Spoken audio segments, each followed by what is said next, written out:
আমরা সবাই জানি রমজানে রোজা রাখতে হয়, নামাজ পড়তে হয়, কিন্তু আমরা কি এটা জানি যে প্রতি বছর রমজান আমাদের জীবনে কেন আসে? এটা কি শুধুই আমাদের না খেয়ে থাকার মাস, নাকি নিজেকে নতুন করে আবিষ্কার করার মাস? আজ এমন তিনটি কথা বলবো যা এই রমজানে আপনার দেখার দৃষ্টিভঙ্গি একবারই বদলে দেবে। আমি রাকিব আছি আপনাদের সঙ্গে। আপনারা দেখছেন রাকিব মাল্টিমিডিয়া ইউটিউব চ্যানেল এবং voice of Rakib YouTube channel. Number 1, ভুল শুধরানোর শেষ সুযোগ।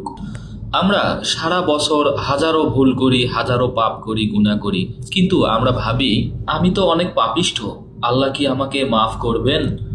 রমজান মাস হচ্ছে আল্লাহর পক্ষ থেকে আপনার জন্য একটি পার্সোনাল ইনভিটেশন, কারণ এই রমজান মাসে আল্লাহ তাআলা আপনাকে দিচ্ছে আপনার জীবনের সমস্ত অন্যায় অপকর্ম, সমস্ত জঞ্জালকে পরিষ্কার করার একটা সুযোগ।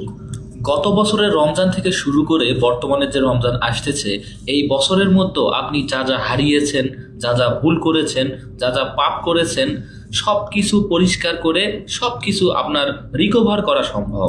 একটা জিনিস সবসময় মনে রাখবেন, রমজান মাস প্রতিবার আসে আপনার বিচার করতে নয়, আপনাকে ক্ষমা করতে। দ্বিতীয় কথাটা হলো খাবারের ক্ষুধা বনাম আত্মার ক্ষুধা।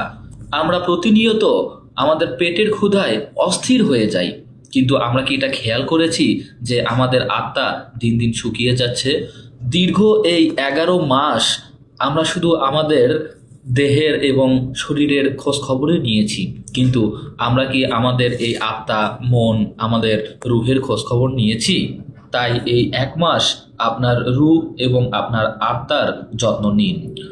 রোজা মানে শুধু খাবার ত্যাগ করা না, রোজা মানে নিজের রাগ, হিংসা, নিজের ক্রোধকে ত্যাগ করা। ধরুন আপনি সারাদিন রোজা করেছেন, সারাদিন না খেয়ে থেকেছেন, কিন্তু ইফতারের পর দেখা গেল আপনি আবার ওই আগের ন্যায় আপনি মিথ্যা কথা বলতেছেন, মানুষের গীবত করতেছেন, সমালোচনা করতেছেন, তাহলে আপনার রোজা রাখাটা শুধুই বৃথা গেল। আপনি শুধু উপসী থাকলেন, আপনার রোজা রাখা হলো না। তাই এই রমজানে আপনার নিজের ভেতর যে অহংকার আছে তাকে রোজা রাখেন। 3 নাম্বার পয়েন্টটি হচ্ছে এই রমজানকে শুধুমাত্র আপনার জীবনের শেষ রমজান মনে করে ইবাদত করা। একটু ভাবুন তো, গত রমজানে যারা যারা আপনার সাথে ছিল তাদের অনেকেই কি আজ বেঁচে আছে? তাই এই রমজানই হতে পারে আপনার অথবা আমাদের জীবনের শেষ রমজান। তাই এই রমজানকে এমন রমজান হিসেবে পালন করুন যেন মনে হয় এটাই আপনার জীবনের শেষ রমজান। তাই সবশেষে একটা কথাই বলবো যে এই রমজান মানে শুধু নিয়ম মানাই নয়, এই রমজান মানে নিজেকে পরিবর্তন করা। তাই আসুন এই রমজান শেষে আমরা যেন বলতে পারি আমি আগের চেয়ে একটু হলেও ভালো হতে পেরেছি। মহান আল্লাহ তাআলা আমাদের সকলকে কবুল করুক, আমিন।